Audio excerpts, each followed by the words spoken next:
Hello BookTube, my name is Elizabeth. Welcome or welcome back to my channel, Book as in Books.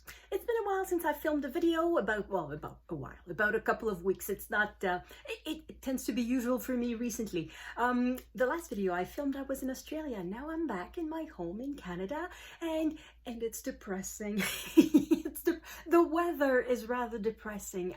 It was bright sunshine in Australia, it was summer, and I come back and I was hoping it would be spring, but I came back and it was winter. And then there was jet lag, which was much more difficult to get over than I thought. I'm still not over it. I still have a lot of difficulty sleeping in regular hours. Anyway, if you want to hear more about my woes since coming back, I exaggerate a bit. Why I haven't filmed a video earlier since I'm back from Australia, just stay tuned. I'll talk about it at the end of the main topic of this video, which is going to be my pile of possibilities for People April. I am late to my own party. People April is a readathon of which I am the host with Roz from Scallydandling About the Books and Brian from Bookish.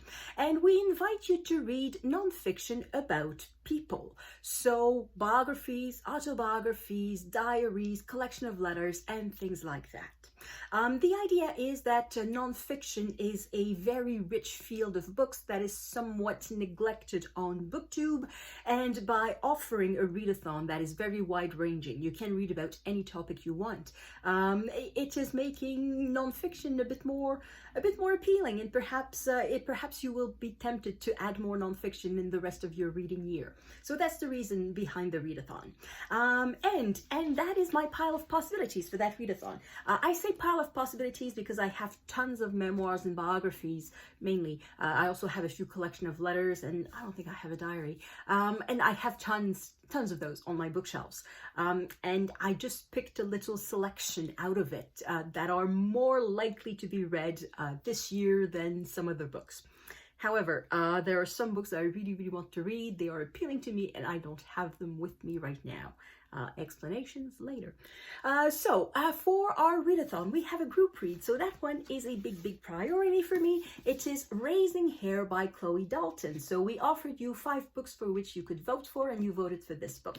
It is a new release in North America. It just came out. I think in Britain it came out earlier last year.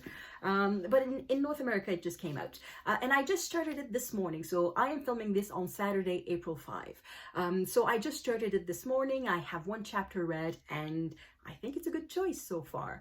So this is a story of a woman who is basically stuck home during the pandemic in the countryside. She used to be a high flyer, like going around the world, solving crises, and then suddenly she's stuck home with nothing to do, and she's out for a walk, and then she sees the little baby leveret, so a little baby hare that seems to be just a few days old, if that, just a newborn little leveret in the middle of, not quite the middle of the road, but in a place where it shouldn't be. And the first time she sees it, she just leaves it there, saying, okay, probably their mother's going to fetch them again. And then when she comes back 4 hours later, it is still there. So she decides to pick it up. And once she picks it up, she doesn't have a choice. She must keep it and raise it. Otherwise, the mother will not recognize it anymore because it has human smell. Even though she took precautions, which to my mind clearly wouldn't work. She took a bit of grass and wrapped the little rabbit in grass and then held it to her chest. Well, duh, that's it. Your chest will go, the smell of your whole body will go through that little grass, obviously. Anyway, once, as I said, once she picked it up, she's stuck with it. She has to raise it, and that's what she does. So I think this is going to be something very heartwarming, something very delightful, or the kind of uplifting stories that ends well. So that I'm pretty sure the little rabbit was not a rabbit. It's not a rabbit. It's a hare. That the hare will not die. I think it ends well. So that's my highest priority, I guess, for People April.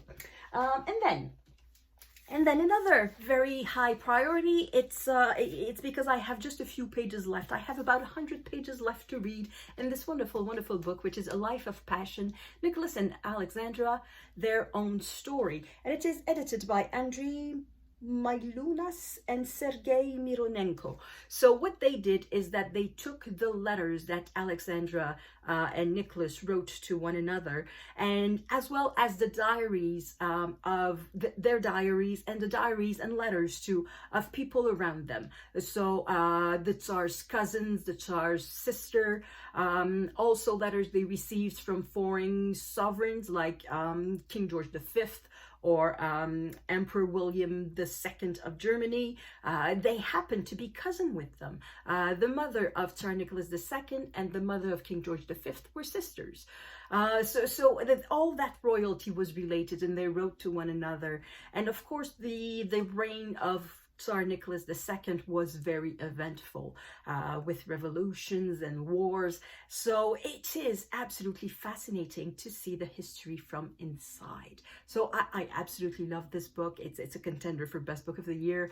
But I have about 100 pages left, and I am at the part where Rasputin just got killed. So it's hard to put it down.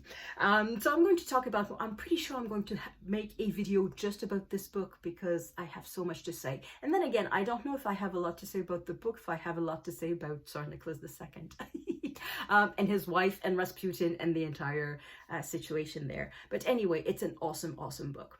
And because we have letters and memoirs, and I said it's fun to see what's underneath. So I've read histories and biographies of the Romanovs from the outside, like historians writing the history of the Romanovs, but this is from the inside.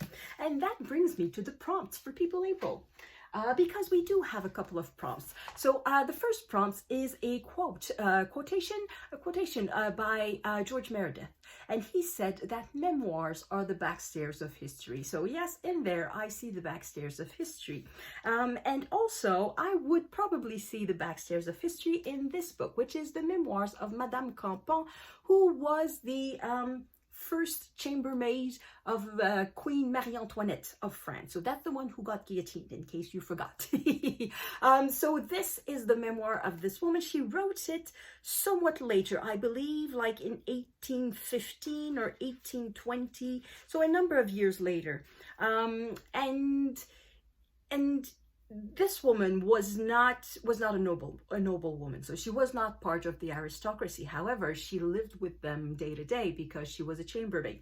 But then again, being first chambermaid, I doubt that she was making the beds. I don't think that is what her job was. I think what her job was to manage the people who were making the beds, who were ironing the linens and the handkerchiefs and placing the clothing in the wardrobes and things like that. I don't think she did the manual work herself, but she probably supervised all of it. And she was relatively close to Marie-Antoinette, because that is something that she was reproached with a bit later when monarchy became a little bit less popular in France. So that is another high possibility. You can see little flags. I started reading it in January, but for some reason I put it aside. Some reason being probably my mind was scattered all over the place. It still is. I have a hard time sort of putting myself back together after a year and a half of utter chaos. I probably will not be able just to pick it up from where I am. My bookmark, which I bought in France and has Marie-Antoinette on it. Did I pick it up especially to put in this book? Yes. Well, not that I had this book before I bought the bookmark. I mean, in my big pile of bookmarks, I deliberately looked for this one to put in this book. So I will not be able to just to pick it up from where I am. I probably will have to go back, probably not read every line one at a time, just scan through a little bit and say, oh yeah, that's where I was, and continue from there. So that's another high possibility. Another high possibility, and that also fits the second prompt, perhaps, maybe, I don't know. Our second prompt is, I have to read it because it's a bit longer than the first one. It is making fake biography, false history, concocting a half imaginary existence out of the actual drama of my life is my life. So, and that one is from Philip Roth, who is a novelist. Well, mainly a novelist. He probably wrote some nonfiction, because every writer ends up writing a bit of nonfiction, if only book reviews or a diary that is later published in their lives or after their death or something. But anyway, this quote, the reason we found it interesting, I think, it's that it links fiction and non-fiction, which is a trend. Well, it always existed. I mean, there's always been memoirs and autobiographies that are utterly and patently untrue and just completely exaggerated and all of that. But there's also a trend towards books that we don't quite know if they're meant to be fiction or non-fiction. So for example, a couple of Nobel Prize winners that we can put in that category are Annie Ernaux, who is, she says, a memoirist. So she claims that what she writes is memoir, but at the same time, she doesn't claim that everything that she writes is absolutely true. So if you go to a French bookstore, you will find her books not in the non-fiction section, you will find them in the fiction section, with the one exception of the book My Years. I think, is it My Years, Mes années or Les années? Perhaps it's just Years. I forgot. Anyway, the one with years in the title, that one you will find in the non-fiction section. But all the others, you will find them in the fiction section, though she claims to be a memoirist. And the other Nobel winner that we can put in that category, I was reminded of it when I looked at the Discord, which I only looked at today. For some reason, I forgot that we had a Discord, stupid me. I'm going to leave a link in the description box below, so if you want to join the Discord, please do. A commentator mentioned that for the second prompt, they wanted to read Secondhand Time by Svetlana Alexievich. And I thought it was, I think it works, because Svetlana Alexievich interviewed a bunch of people, and she writes memoir in a way for other people, but she won the Nobel Prize because of her writing. So in a way, she takes these interviews and the text that she has, and she reworks it, and she arranges the testimonies of various people in order to tell a story. So it is nonfiction, but at the same time, it is not raw nonfiction. There's a lot of work on it, and perhaps maybe we are treading a little bit in fiction. And the book that I have is by neither of these authors. It's by a historian. It's a book I just picked up from the library. It's a new release from 2025. I think it's from 2025, or is it 2024? No, I think it's 2025. It's a brand new release. And it's on a topic that I like, which is royalty. This is The Rebel Empresses by Nancy Goldstone. And this is about Empress Eugenie of France, who was the wife of Napoleon III. And this was his Empress Elizabeth of Austria, who was the wife of Emperor Francis Joseph. And they are almost exact contemporaries. And however, they did not quite have the same type of fate. Empress Elizabeth of Austria, she was murdered when she was 60 years old. However, her husband remained emperor until the end of his life, when he was an old man of 80-something years old. However, Empress Eugenie was kicked out of France after her husband, Napoleon III, was ousted, basically, after a defeat against Prussia. In 1870, and she more or less, I don't know if she died in exile. I think she was allowed to come back to France a number of years later, but she lived for a good 50 years after not being an empress anymore. She died in the 1920s. So she had a very, very long life. And if the end was by the end, she was a bit in obscurity, but it was nevertheless an eventful life. So the reason I associate this book with this prompt that mixes fiction with non-fiction, it's because of the previous book of Nancy Goldstone that I picked up. It was a biography of Marie-Antoinette of France. And when I opened the book, there was a family tree, and the family tree said Marie-Antoinette and Louis XVI, and then named a couple of children, and then Marie-Antoinette and Axel Fersen, and then named a couple of children. And I thought, wait, what? What is that? And I read the introduction. And in the introduction, Nancy Goldstone said that it was accepted history that the younger children of Marie-Antoinette were fathered by Axel Fersen. And I was gobsmacked, because it's not true that it's accepted history. It is a theory that is floating out there, but it's far from being proved, and it's far from being accepted, particularly in France. And it's not as though Marie-Antoinette does not have enemies in France. She had plenty of enemies who would have been very glad to use that at her trial. She was accused of sleeping with her son. If she had actually slept with Axel Fersen and had children with him. That was treason. They didn't have to find anything else. That was enough to send her to the guillotine. It was treason for a queen to have children with another man than the King of France, because otherwise you're messing up the bloodline, and the whole point of monarchy is to have a bloodline at the head of the state. So the fact that it wasn't used during the French Revolution, the fact that no historian, however Republican they were, ever stated that in France, makes me think that it's not true. It's just rumors. We don't even know if they actually slept together or not, because Marie-Antoinette was watched by a lot of people, and it would have taken a lot of people to remain silent for this to remain a secret. Anyway, I'm angry about a different book. So about this book, I'm very wary. I know that Nancy Goldstone will want to tell a good story, and I wonder how much she will be ready to sort of twist the arms of the fact to make them fit what she wants to tell. So in the case of Elizabeth of Austria, I know her rather well. I've read several biographies about her. So if Nancy Goldstone decides to go for a theory that is perhaps maybe that's floating out there, and she decides to grab that and just use it as fact, I'm going to know right away. I'm going to know right away. However, for Empress Eugenie, I know her a little bit less. I will not necessarily know if the author decides to grab a theory and present it as fact. I will not know right away. I may figure it out by reading the book or by reading other books, but I will not figure it out right away.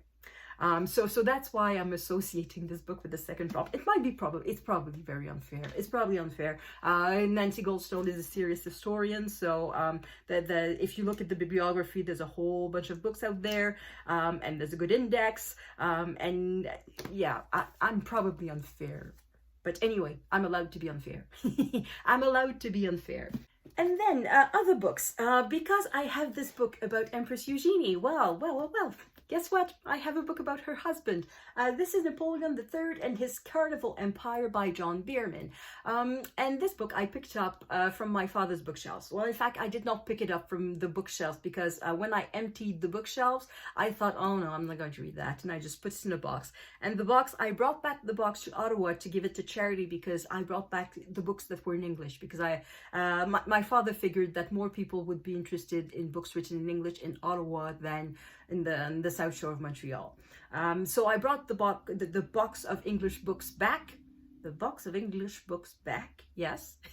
I brought it back, and before I brought it to the charity store, I just sifted through it, and I rescued that book with a couple of other books. I rescued a few more books. So this one is another good candidate for People April, and though it's not a memoir, it also fits the prompt of Backstairs of History, because if I am to believe the blurb from the Wall Street Journal, it says both salacious reading and fascinating history. So I assume the salacious reading goes quite a little bit in the backstairs. So that is another possibility. And then continuing with the possibilities, I'm just going to I just selected the books that I bought most recently, because they're brand new, and I tend to be interested in my brand new books, shiny new books. So this book I bought in Ottawa. It is an Armenian sketchbook by Vasily Grossman, because when I went to buy the group read Raising Hare, I couldn't buy just one book, I bought 3. So this is one of them. And this is a travel memoir. The author had just written Life and Fate, and Life and Fate was stopped in its tracks by the authorities. He had been allowed to publish the previous book, which was about the same topic, which was Stalingrad. However, there was a bit of a change in tone between the two books, and the second book, the authorities decided that the Soviet people could not read that. It would be very, very bad for them. So as Grossman says, his book was arrested. That's what it says here on the back. So he had to take another job to earn some money, and he got the job of translating a book from Armenian, and he used that as an excuse to go to Armenia to say that he had to do some research. And this is his impressions of Armenia, which at the time was just a republic of the Soviet Union, and which today is an independent country. And I've decided last year that I would try to read one nonfiction book per country in the world, and not just necessarily country. It could be it can be defined otherwise, so places in the world, but let's say country for ease of discussion, a sort of around the world in nonfiction kind of challenge. And that one would fit for Armenia, because in my challenge I didn't say that I didn't put the condition that the book had to be written by somebody from the country. It has to be about the country. So travel memoirs, they work perfectly well. So that's an option. And then I have a couple of options from Australia that I brought back from my travels. So one is the biography of the explorer Matthew Flinders, The Man Who Mapped Australia. It is by Rob Mundle. So it is the life of this explorer. And the other one is a memoir. So again, perhaps backstairs of history. It is Oh, Miriam by Miriam Margolyes. She is a British actress. However, she spent a lot of time in Australia. So that's why I felt that I could buy her book in Australia, and I was still fitting my criteria of buying only Australian books in Australia. I was stretching it a bit because I was in a bookstore that was very, very small and didn't have a lot of choice, and I wanted to support it. So that's why I bought the book, even though it didn't quite fit my criteria. I started it. As soon as I bought it, I started it. I am at page 74. Oh, and I have the cutest bookmark in it. Look at that. Cute little koala. Yeah, so I'm at page 74. And I'm sure it's going to be interesting. I have to say it's starting a bit slow. Because it's a memoir. It's the second that she wrote, so I guess the juiciest bits are probably in the first one. But in this second one, she is starting. Well, I haven't read the first one, so I don't know how the first one is made. But in this one, she's starting from the beginning, like her grandparents.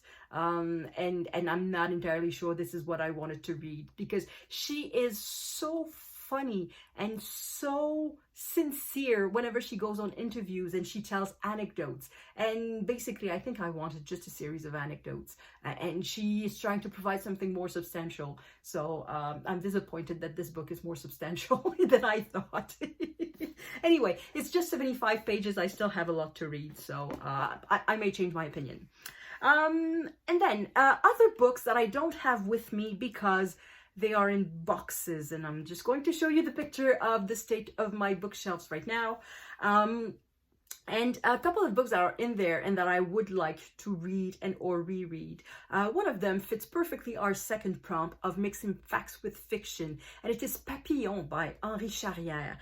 It is a famous story of a man who was prisoner in the first part of the 20th century, well, the middle of the 20th century. He was a prisoner on the Devil's Island. I think that's what it was called. Was it the Devil's Island? A penal colony in the Caribbean. He's a Frenchman, so the French kept prisons in the Caribbean for quite a while. And he escapes, and he tells of the horrors in that prison and everything like that. And it was quickly discovered that he had invented quite a few things. And what he did was that he took all the urban legends, if I can call them that, all the folklore of the jail and the stories of people. Oh yeah, that guy, he did this and that. He took all of these stories and claimed that he had done it himself, and he exaggerated a whole bunch of things, and in some places he just plain lied. And anyway, it makes a very interesting story. It is still classified as nonfiction, but there are large bits of it that are not true. Just not true. So that would be such a perfect book for the second prompt. I'd like to read that. And the other book that I want to reread is a biography of Emperor Francis Joseph. For some reason, that book is calling to me. I want to reread that book so bad, and I don't know where it is. Well, it's in the boxes, I know, but I don't know. I probably could guess because I made a list of what's in the boxes, so I numbered them and I made a list. And the way I described the content of the box was where I picked it up from, like small bookcase, or books in English from end of the big bookcase, and so bottom shelf of the big bookcase. So I have to remember where the book was before I packed it up, and then I would be able to pick it up in the book in the boxes. However, they have been in boxes for well over a year, and we are back.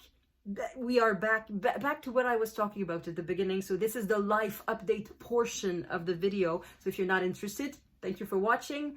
If you're interested, keep listening.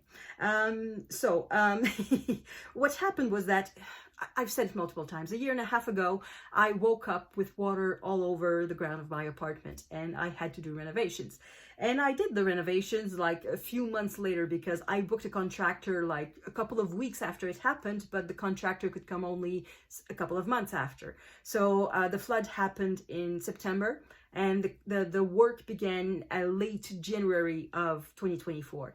It was supposed to be 3 weeks long.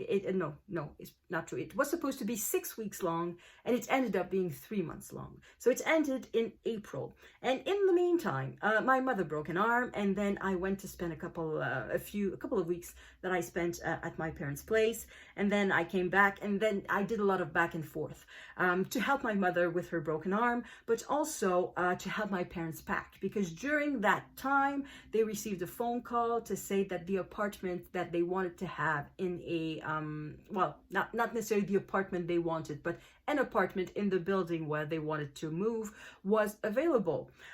So they signed the lease, and it was time to empty the house, and it was a big house with a lot of stuff in it. So there was a lot of back and forth and discussion and organization for yard sales, for sale on marketplace, and oh, do you want to keep that? Do you want this? Do you want that? And it's not necessarily something that occupied me 24 hours a day. It did not occupy every moment that I had, but it took so much mental space that I couldn't do anything else. I would work, I would deal with whatever I had to deal with my parents, and I would read and do a few YouTube videos, but that was it. I could not add another issue that took mental space. And that other issue was my renovations were not quite done, because the contract that I gave to the contractor included the floors, the lighting, the bathroom, but not the painting of the walls. And all the walls needed to be painted because and the ceilings too, because I changed the lighting, so the ceilings had to be painted, and yeah, everything had to be painted except this room, except this little room, which I'm happy with and I didn't mess with except the floor. So I hadn't done that. So when finally we were starting to see the end with the emptying of my parents' house, and I started to pay attention to the issue of the painting in my house, in my apartment, and I asked for quotes. That's the thing. It's something that I hate, reaching out to contractors and ask for quotes and make a decision. I hate that. That was the issue that was using mental space, is just the idea that I have to do that. And I did. I just ripped the Band-Aid, and I picked a contractor, and they said, okay, we can start in, after you sign and you give a deposit, we can start in one or 2 weeks, depending on whatever we have on our roster, 1 or 2 weeks from there. Okay, good, excellent. So the 1 week passes. Okay, they call me after 1 week. We're going to start next week. Okay, excellent, thank you. And then I received a phone call. The other job is taking more time than we thought. It's going to be the week after. Okay, good, okay. And then they call again. The painter has COVID, so it's going to be a couple of weeks. Okay, fine. By that point, I didn't really have a choice, because if I said, no, I'm not fine with it, I want my deposit back, I would have to choose another contractor who would be available only in a couple of weeks or 3 weeks or a month.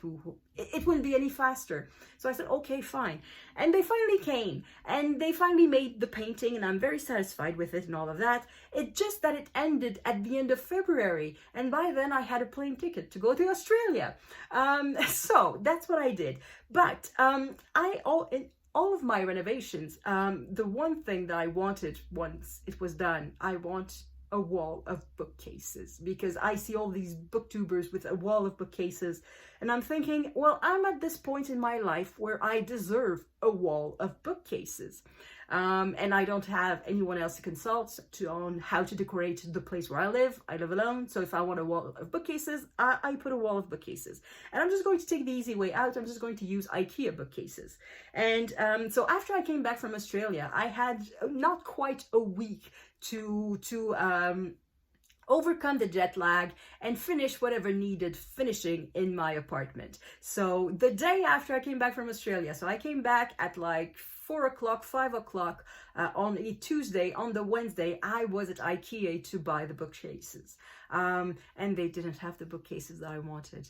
And I sort of hesitated. Okay, do I take my second choice? And then I figured, well, it's ridiculous. Don't take a second choice. Just wait, because they were not in stock. It's not that they were discontinued. They were just not in stock. So just wait. And that's what I did. And the bookcases had finally arrived on Monday afternoon, like late afternoon. And yeah, I'm working. I'm working during the week, and during the evenings I don't necessarily want to put together IKEA furniture. And also, when I came back from Australia, so my plane, it was not a direct flight from Sydney to Ottawa. We have nothing from Ottawa. Well, we have, I think, one flight to Paris. I think that's and a bunch of flights to the United States, but beyond North America, we don't have any direct flights to anywhere. And so I transferred in Vancouver. So when I transferred in Vancouver, I had a couple of hours in the airport. I changed the SIM card on my phone because I had an Australian SIM card for Australia. So I changed back to my regular phone number in Canada. And all the text messages that I had missed while I was away for over 3 weeks, they came back. Bing, bing, bing, bing, bing. And there was a series of text messages that was not fun. Not fun, because among the responsibilities that I have in life is that I am a member of the board of directors of my condo, and that means I have to take care of various condo issues. And one issue arose while I was away, and it wasn't solved because it's one of these problems that take time to resolve. And I don't want to say exactly what it is, because I want the person involved that is probably at fault, and I don't, in case someone figures out where I live, I don't want that person's privacy to be invaded. But it's the sort of problem that pits the rights of one owner against the rights of all the owners. So there's a regulation that says that for example, that limits the size of dog you can have. Why? I don't know. A bit for the safety of the dog, I guess, because I'm sure a dog would be, a big dog like, I don't know, a husky would be absolutely miserable in the size of apartment that we have, and without the backyard. And we have parks around, but I mean, for a husky, they would be miserable. But I don't think the regulation was made for the well-being of the dog. I'm pretty sure it was made for the safety of the owners, to make sure that it would be no dangerous species like Rottweilers or pit bulls or other big dogs that, if they have a bad owner, can be dangerous. So to remove the risk of bad ownership, we remove the dogs. And I say we, that regulation was made long before I was in this building. It was made when the building was constructed decades ago. And so imagine that we have an owner who has a dog who is bigger than what the regulation allows, and that for a number of years nobody said anything, and now somebody is saying something, for the reason that the dog is destroying the common elements, like by scratching or peeing everywhere, and the owner of the dog not doing anything about it.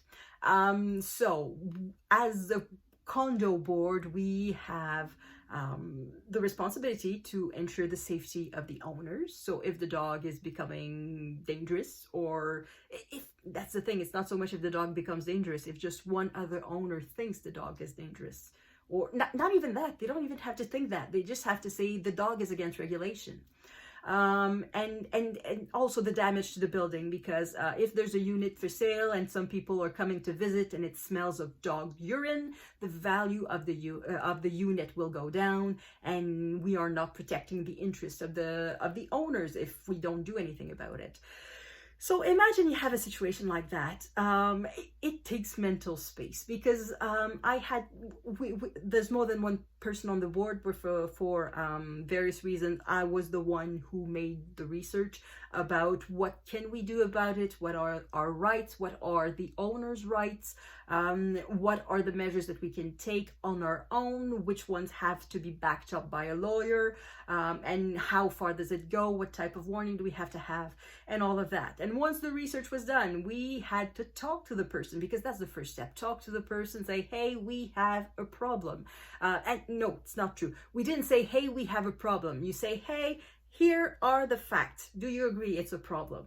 And we didn't phrase it that way. It was very nice. And that discussion went a lot better than I thought. I thought we could very easily end up with either a confrontation or complete denial, or saying, no, there's nothing going on. No, the facts are not true. It's not the way.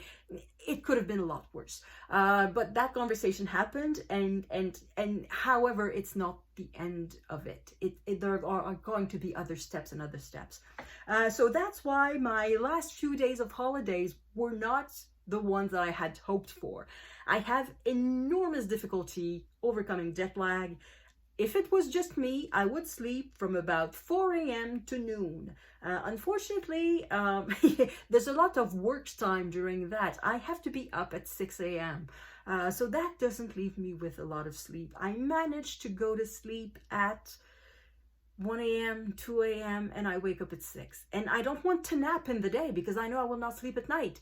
So, so my brain is there, but not completely there.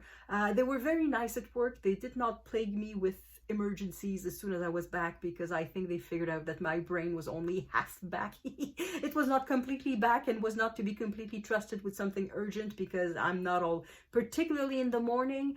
There was one morning I restarted my computer 3 times because Outlook was not working. And it's only after restarting the computer the 3rd time that I forget, oh shit, I did not connect to the VPN. Outlook will not work. The Outlook for work, and not my personal address, like Outlook for work, will not work if I don't connect with the VPN. And it's normally the first thing that I do. I turn on the computer and I connect to the VPN, and I had forgotten. And Outlook wasn't working. And that was not even the first morning back. The first morning back, everything went fine. It was the 3rd morning back. Oh, gosh. Anyway, so that's the reason why I have not been as present as I would like to for People April, that I am late to my own party. My mind was a little bit somewhere else. A bit literally, I have to say, I miss Australia. Australia was just so awesome. The algorithm on YouTube knows that I am interested in Australia and keeps pushing Australian videos on me, in particular Bondi Rescue. And I started watching one video and I looked at the beach and I was thinking, oh, I was there last week. I was on that beach like last Monday or last Tuesday, and it was, oh, I want to be back on that beach. I miss that beach. I want to be on that beach. So I keep having videos of Bondi Rescue and I keep clicking on them, which doesn't help. It doesn't help to be back in reality, to just be daydreaming about an Australian beach. Anyway, because I don't know when I'll be back. I hope I will go back one day to Australia, because I saw only a teeny tiny part of it. I don't remember if I talked about it in a previous video. So what happened was that I landed in Sydney, and originally I was supposed to go north to Brisbane, the Sunshine Coast, the Great Barrier Reef, Cairns, and the very touristy northeast coast. However, hurricane, a cyclone, a weather event called Alfred decided to invite itself to Brisbane before me, and I didn't feel comfortable just taking a plane to go over it. I didn't know how wide the damage was, and I didn't want to be that kind of ugly tourist who arrives just after a hurricane and half the population doesn't have electricity and roads are closed, and the tourist is there to say, okay, entertain me now. I didn't want to be that tourist, so instead I went south. I went to Melbourne. It was difficult to go to Melbourne, and I thought, well, wow, public transportation sucks in Australia. And it's only later that I realized it was the weekend of the Formula 1 Grand Prix. So that's the reason why the trains were full and that the buses were full. I ended up taking the plane. And then from Melbourne, I went to Adelaide, and from Adelaide, I visited Kangaroo Island, and I think that was the best part. It was a 3-day camping trip on Kangaroo Island. I had access to no internet and no phone whatsoever, and it was just just koalas and kangaroos and cockatoos and just nature, and it was really great. And then I was back to Adelaide for like a couple of nights. Like the first night doesn't count because it was the day I had been spent in Kangaroo Island. And then I don't even remember what I did on my last day in Adelaide. Anyway, and then it was back to Sydney, and this time in Sydney the weather was much nicer, and that's when I went to Bondi. So the first day back in Sydney I went to Bondi, and I walked to a beach a bit farther down the south. There's a path along the coast, so I went to that beach, Coogee or Coogee, I don't know how to pronounce it. I'm going to say Coogee, it's a G. The next day I went again to Bondi, but this time via Watson Bay. So I took the little ferry to Watson Bay and then the bus to Bondi. And then the last day I just said, heck with it, I'm going to Bondi. So I just went to Bondi. My hotel was on Oxford Street. Well, no, it was not on Oxford Street. It was right next to Oxford Street, which has a bus that goes straight to Bondi. So that was an easy way to get there, and I just stayed on the beach, and I did swim a little bit, but mainly I just stayed on the beach and read, and it was just so much fun. And that's why I keep watching Bondi Rescue, because I want to be back on that beach just reading a book. I don't want to deal with condo owners and with jet lag and with work and with I don't want to deal with that. I just want to read on the beach. So anyway, that's what my life has been in the last few days, which is nothing dramatic, but that just means that the bookcases that I bought from IKEA are still in their boxes. The books that have been in boxes for a year are still in their boxes, and I hope to get that done soon. My aim is to have the bookcases all assembled by the end of this week. That means by April, not 15, tomorrow is April 6th, so tomorrow as the day I'm filming, so as the day this video is going out is the same day. So by April 14, no, 6 plus 7 equals 13. See, jet lag. I know how to add. So hopefully by Sunday, not tomorrow, but the next one is going to be done. It's going to be, the bookcases are going to be all together.